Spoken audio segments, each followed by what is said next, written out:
Inheriting rich natural resources can be a curse for development. Just like inheritance or the lottery can become a millstone around the neck of some people, so are countries endowed with great natural resources. Many developing countries with natural resources have in due course rested on their laurels. For some of the developed countries, the lack of these resources made them more creative and to find solutions to their pressing problems. Many developing countries, especially those with oil, have relied very heavily on it as a form of revenue generation likely to last forever. There are many who have invested their income from natural resources well, but some have not.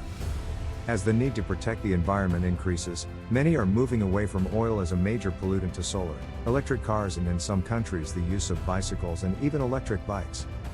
This means over a period of time, the demand for oil will gradually reduce. As this happens, it is only natural that if supply is constant, then price will fall. If this trend continues, it will become less profitable to produce oil, and because of other environmental concerns, oil will gradually not worth producing.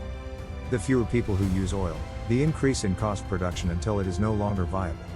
For many developing countries currently relying on oil, the sector will become less important.